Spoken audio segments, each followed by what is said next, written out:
Welcome to Daddy vs. Doctor. Here are your hosts, pediatrician Dr. Scott Cohen and comedian Sebastian Maniscalco. Welcome to Daddy vs. Doctor. My name is Sebastian Maniscalco, along here with Dr. Scott Cohen. Lots to get into today.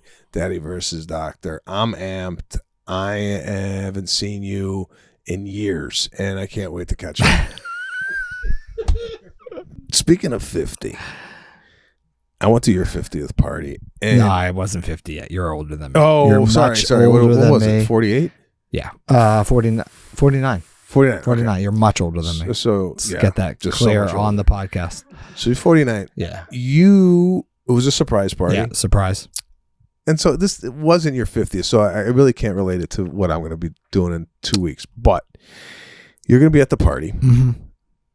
Is this a prepared speech on paper?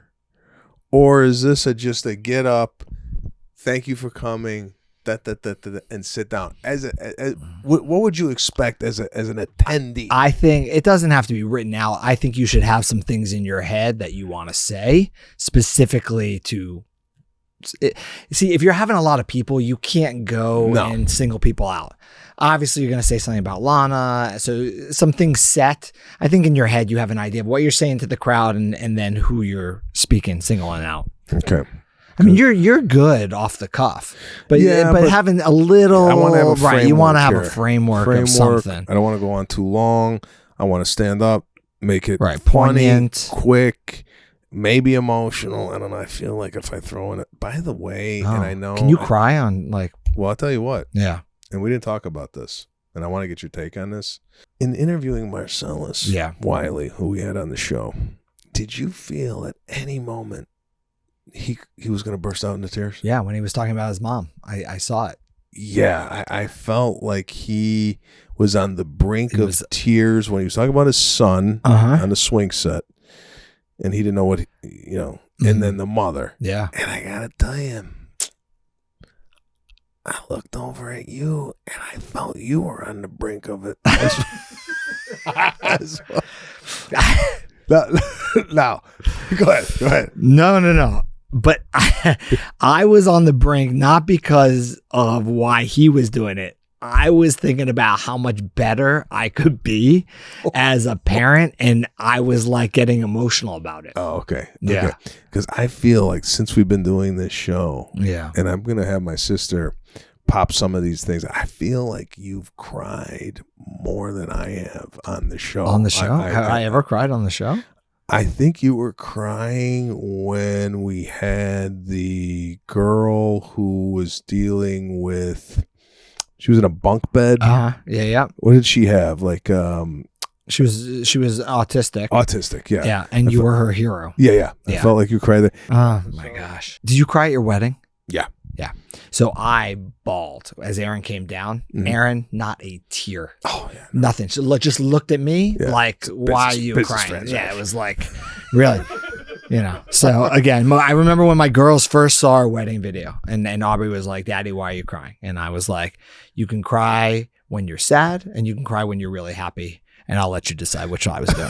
So you were crying out of, this is what happened. Yeah. You were crying out of happiness. And then once you saw that she wasn't crying, you were crying out of sadness. Right, exactly. I feel like if a man cries in that situation, because I cried, I don't think necessarily Lana cried. It was more, she was showing a overabundance of happiness that day, but it didn't get to her emotionally. However, I feel if a man is crying in that situation and the woman is not crying, I feel like the woman has to go, you got to cry here.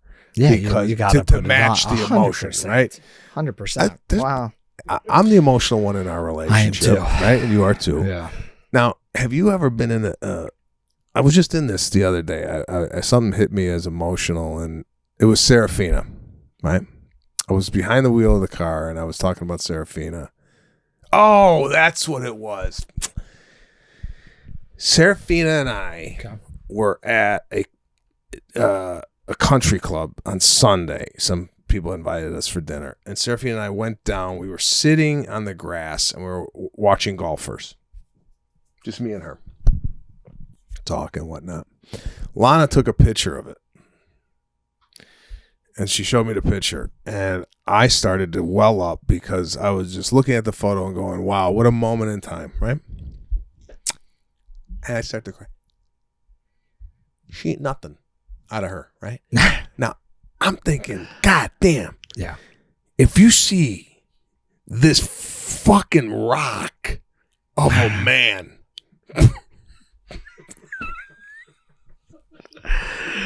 break down, you're transferring the rock of a man.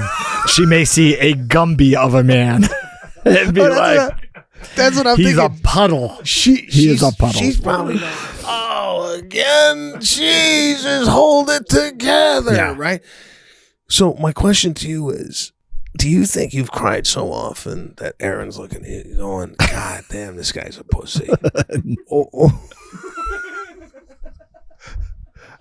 What?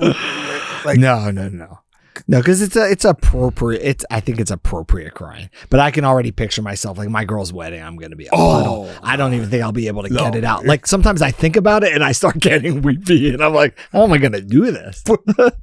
The whole day you're gonna be in tears for putting the tuxedo on to the walk down. Oh, it's gonna be God, a disaster. Bro. No, it's gonna be a fucking disaster, right?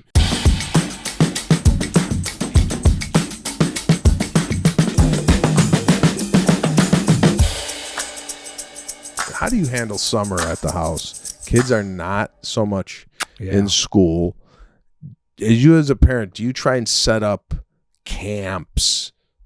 Or is it when they're teenagers, it's just, hey, Dad, we're going over to Julie's house to there's a lot of free time. I would love to set up more in their schedule because it is. You just don't want them sitting at home for 8 hours a day. But the other side of it is that they've worked really hard. I mean, school is different than when we went to school. It's a grind. They're working, they're studying. There's a lot. So it's nice for them to have a break. But, you know, there's little vacations, and my oldest is going to camp for a couple weeks, like a sleepaway camp, which I know how you feel about that. But it's only 2 weeks, so it won't impress upon her all the negative habits that you put to a sleepaway camp. And she still do, you know, we do like, you know, they do their violin and viola, they do their soccer practices. So we try to do those, but there is a lot of free time, which is good because you don't get a lot of that. Not as much any day. So they need that free time. I agree. I mean, I don't think it should be overscheduled, and the kids should have something to do at every minute of the day. But it just as teenagers, and then you start seeing, it's about more friends than family. Yeah, it is. And I'm curious. I know you guys are going on vacation. As these vacations, you know, as they get older, when does it become like? Are you starting to see hints of we brainwash them early, and I think Erin's been great about that. She schedules throughout the year a lot of family trips, and some of them we do with other families and some we just do on our own, but it's something that everybody looks forward to, including the kids. And I think you are on borrowed time as they get older, because I hear ourselves already saying, we only have 4 more years till they graduate. And I think once they get to college, it is going to be hard to get them to come back and go on a family trip with us. They are going to want to, I'm going with so-and-so here, or, you know, I'm going to go over. So we want to do as much of it now, and also in the hopes that they see this family time and these vacations, so they do want to do it when they leave the house. What's your take on, speaking of family trips and getting older, especially having girls? Yeah. My buddy's going through this right now. Daughter's 18, and she wants to bring the boyfriend on the family trip. Have you discussed this as a couple? How would you feel about this? I know I wouldn't fly. When I was 18, 17 years old. I couldn't go. I went to prom. I couldn't go to like the lake where everybody was going to sleep over with my girlfriend, because my parents were like, you ain't going to no lake. The girl's parents was fine with it. Right. But my parents were like, you ain't going. Yeah. Where do you put your foot down in regards to some of this stuff that you're about to embark on? We haven't talked about it. I don't see it happening in high school. I can't imagine us taking a boyfriend in high school. I'm trying to think, like, Erin and I have dated since college. I mean, Erin used to go on family trips with us. I used to go with her family on trips before we were married, obviously. So I think once college happened, that happened. We slept in different rooms. There was always like a visitation, but there was we slept in different rooms. I mean, think about that. I don't even know if I told you this story. Aaron and I, obviously we met at Cornell, and I was graduating. She was a sophomore. We're 2 years difference. And I live in Maryland. I live a 3-hour drive from her house in Western Pennsylvania, and it was summertime. And I was going to go surprise her. And I drove up to her town, and I called her, and I said, I'm here. And I, in my mind, was thinking, oh, I'll stay at their house for the night or two. And she says to her mom, a boy I'm dating from Cornell is here, and can he stay here? And so she said, you ask your father. And her father's response was, absolutely not. He could be an axe murderer. How many axe murderers do you know who go to Cornell, Ivy League schools? I don't know. But so she said, you can't come here. My father says no.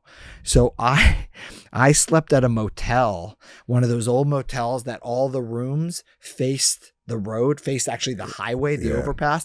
The only hotel to this day that you could literally put quarters in the bed. And she came and visited me at the motel. Well, I woke up the next morning, met her at the Eat and Park, little hot shops in their town, met her mother for the first time, walked in the door. Her mother looked at me and goes, first thing she ever said to me, oh, the wrinkle monster must have gotten you, because I had to sleep in my clothes at a motel, and that was our first meeting there. The wrinkle monster. As soon as I would have heard that, I would have had, this is going to be a problem going forward. Well, there you have it.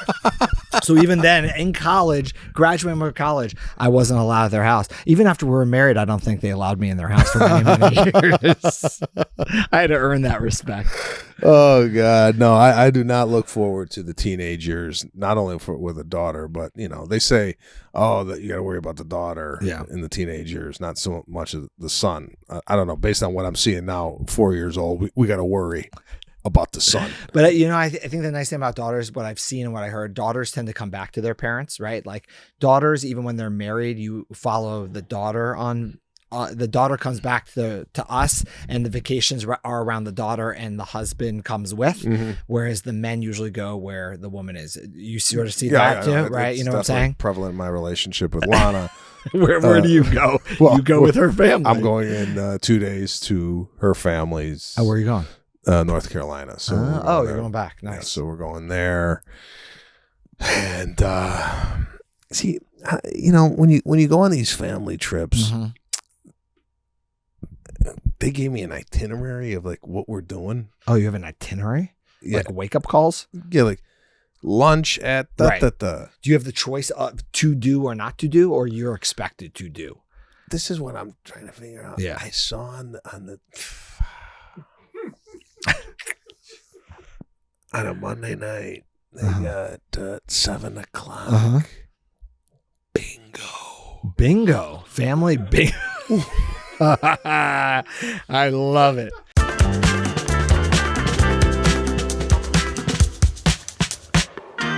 So my question to you is, if you are on a family vacation and you see bingo at 7 o'clock, can you go, I'm good? Like, right. I think after a point in time in the relationship, you should be able to say, I'm tapping out. Yeah. Yeah. And I think I might be there. And here's another thing that came up, which I don't even know if you know this. When I graduated college, this is, when you graduate Cornell, you have options. When you graduate NIU with a C plus average, I was working as a temp employee at United Airlines Employees Credit Union, but I also was doing side jobs, and one of the side jobs was dressing up as Captain Morgan and going to. Oh, you never told me this. No. Okay. Oh my God, this adds so much to the relationship. I would dress up as Captain Morgan and hand out shots at bars and nightclubs throughout the Chicagoland area. Now, I was, had the patch, the hook, the whole thing. Oh, wow. The hat. You have pictures? I wish I did. There's got to be something out there. I wish I had. Yeah. But I didn't show up to the bar as Captain Morgan. What I did was, and you have a bar kit that you set up like a station. I brought all this with me. Yeah. I set up the bar kit, and then I would go into the bathroom and dress up as Captain Morgan. Yeah. Now, when I came out of the bathroom, it was like going on stage. I was the character. So I would come up to people at the bar and go, "Ahoy, mateys!" Oh my gosh. This is phenomenal. Look how far you've come. Forget from Compton to Columbia, from Captain Morgan to comedian. That's From amazing. Captain to comedian. So, and some of these bars were like kind of beer and peanut bars where there would be like construction workers there, and you know. And then I went to a nightclub once where my friends were frequented. Wow. And I had a bird on my shoulder and the whole thing, and I was walking around, and they were like knocking my hat off. So I did this Phenomenal. for 6 months. I did it periodically. So Lana's mom and Lana know this story. Right. Now, what they do over 4th of July weekend is they belong to this country club, and they decorate the golf carts. Okay. And each year it's a theme. Okay.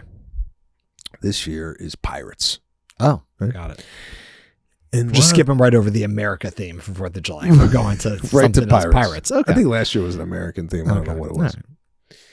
Lana's mom over FaceTime was like, "And you could be a pirate. You know, you have experience with Captain Morgan. You could dress up." They love to do dress up shit. Right. Which my father's always like, "The fuck they dressing up?" Love it. So they want me to be Captain Morgan. Yes. And I said, "You know what?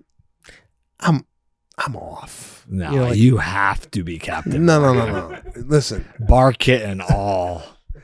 I'm done. Mm-hmm. Like, I feel like a lot of times they use me as like a clown. Yeah, you are. You know, like, this is so funny. This is how I feel in our relationship. I'm the clown. You're the clown. Yeah. Like, you're expected to. Right. Go put on a menorah. Yeah. Like, it's like,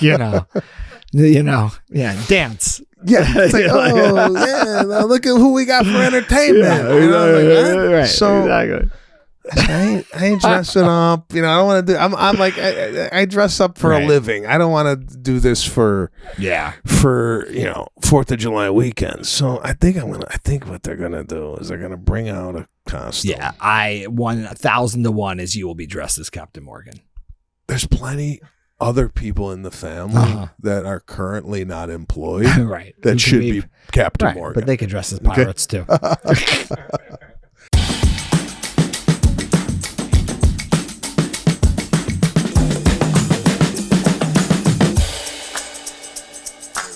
I don't know if we talked about this earlier, but I think I need clarification. Yeah. When I urinate. Are you talking about the foam again? No. Oh, okay. Although my dad had a problem with foam.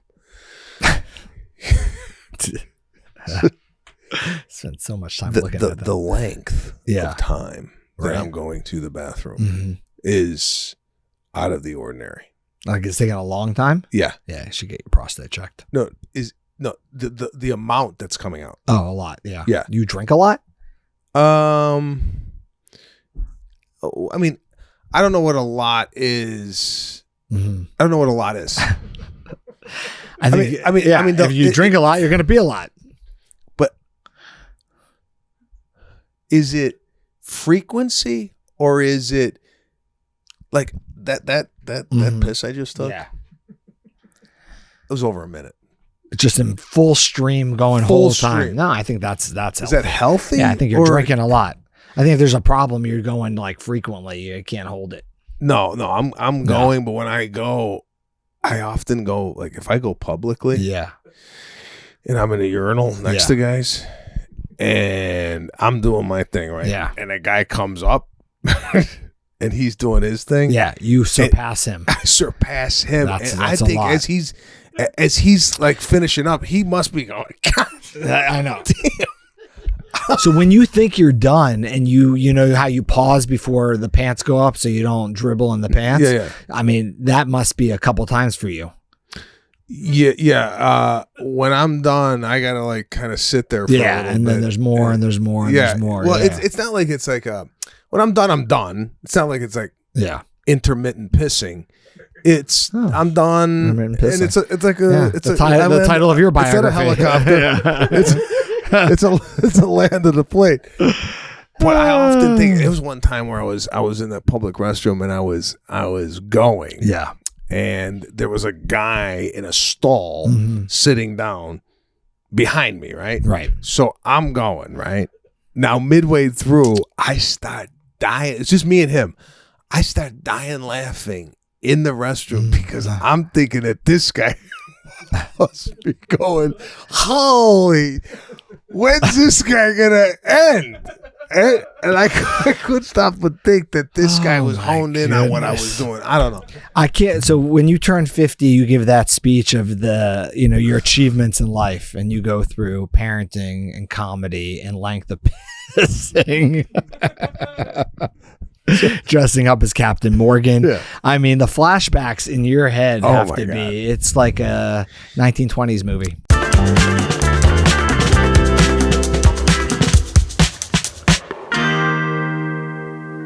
I want to get into the bag. We're going to jump right into the mailbag.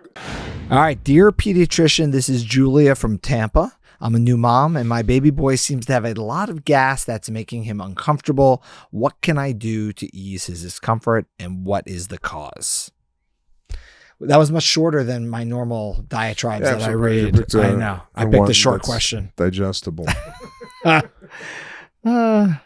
I feel like you read, this is my feelings. Yes. I feel like you read the question. And after you read the question, you're like, no, it's a good question because parents always call about gas. Did you have gassy babies? You seem like a gassy person. Yeah, no, I would consider myself having some flatulence every now and again. It's healthy. As far as gassy babies are concerned, though, I would feel like, is it normal? Yeah, it's super normal. I mean, there's different causes of gas. The most common is just normal newborn gas. Think about it, the plumbing is not good, so things don't go through evenly. That's why when babies like poop, they're like grunting and pushing and crying, not because they're constipated, not because it even hurts. It's just they're trying to figure out the muscles to get things out. So if they're passing gas or they're pooping, there's a lot of, pushing and grunting and things like that. So a lot of kids are just gassy, and it's on and off. And the digestive system, we say, matures usually by 3 months, in this 3-month magic, and it sort of just gets better. And you can try homeopathic things. They make like, gripe water, which is, and Highland's colic tabs, and Milacom, which is sort of like Gas-X for babies. They're not proven to work. They don't hurt, right? Why not try it? Probiotics, I'm a big fan of. Probiotics actually have been proven to help sort of colic and fussiness. So putting kids on probiotics are helpful. And then if the gas is really painful and bothersome to the child, we look at other causes. So one of the most common causes would be an allergy. And the most common allergy in that age group would be a milk protein allergy. So if a baby's on formula, they're on typically a milk protein based formula, and you can have an allergy or sensitivity to that. And those babies, it's obvious because when they feed, imagine eating something that disagrees with you, right? Drinking, oh God, that hurts. They push it away. But I'm hungry, I'm going to drink. Oh gosh, that pushed away. So feeding is a battle, and parents come in and say, God, feeding is just a miserable time. They're really fussy, really gassy. And then we can change them to something that's not cow's milk protein based. They make broken down formulas, or like even hypoallergenic formulas, or you can change the protein altogether to like a soy based or a goat based formula if it's appropriate. Speaking about formula, change maternal diet, I should mention too. Yeah. Okay. Do we need milk as adults? No. I mean, there's so many different types. You're talking about I'm just talking about cow's milk for bone health. Yeah. Right. No, because you can get calcium other places. Okay. So is in your eyes, is milk something that a 49-year-old grown man, because I know some of my friends, I'm going to have a glass of milk. And I'm sitting there thinking, man, God, when the hell's the last time? Well, that I was going to say, I have no milk? problem with milk, but I can't remember the last decade I had a glass of milk. Okay. So your decade, I'm talking 13. No, that's milk and cookies. That's what I'm saying. Decades. Decades. I've not had a glass of milk, because the key is calcium, vitamin D. Vitamin D comes from sunlight. You can also get it in, you can supplement it as well. And calcium you can get in a lot of different places, right? You can get it from dairy foods. You have dairy foods. Mm-hmm. You also can get it from green leafy vegetables. So there's a lot of different places you can get calcium other than drinking milk. And a lot of people, a lot of people actually don't drink cow's milk. They drink other milks that are fortified with calcium. You can get it that way if people are, like, say, vegetarian or vegan, don't want cow's milk products. I don't have a problem with it, but I agree it's not necessary as an adult, and I haven't had it in a very long time. I just feel like a lot of adults were drinking milk in the 80s, and now that it's, well, remember the ads, right? Well, Milk. Milk was all over the place. When was the last time you saw a milk ad? I just feel like, do you think the Got Milk ad came out, right? Because milk sales had dipped. Sure. Right? They Got Milk. Yeah. Now, did that ad work so well that everybody is pretty much sustaining on milk? I would just feel like milk. I'm surprised. Are your friends who are drinking and say, like, we love milk? Or there's just a habit? I think it's just something they got used to. They probably do like it, but they got used to it. I just think I never drank it, so I don't drink it. You never drank it growing up? I mean, I think when I was a little kid. Yeah, we had a carton of milk, 7 years old. And you used to have the boxes. Yeah, the boxes of milk. And I think as soon as my parents stopped packing lunch, I wasn't drinking milk anymore. Yeah, I'm just wondering why milk fades out of it's not one of those beverages that kind of bleeds into adulthood. Right. It's like, oh, I got my box of milk, but it's like, if you were with some of your nurses or pediatricians at the office and you walked into the break room and a nurse whipped out her lunch and she had a carton of milk, would you go? I'd be surprised, because you don't see adults with it, right? I would just like an old Capri Sun. Try to get that straw. I would even there. take a Capri Sun over a carton of milk. I don't know. I would too. Thank you for listening today to Daddy versus Doctor, where we covered a lot of interesting topics here. One of the topics we covered, and I think, and I hope you guys utilize this in your everyday life, is the length of urination and how it affects you as you go to the bathroom. That's right. I'm pissing for over a minute here.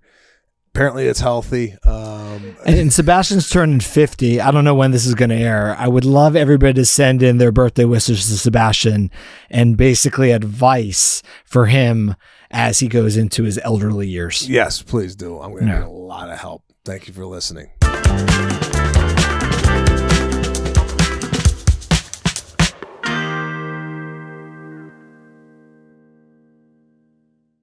The opinions expressed in this program are not intended as professional medical advice, as a diagnosis, as a treatment protocol, or as a substitute for professional medical advice from your physician. Please consider your own medical history and consult with your own physician for your specific healthcare and/or medical needs and about your concerns for yourself and your family.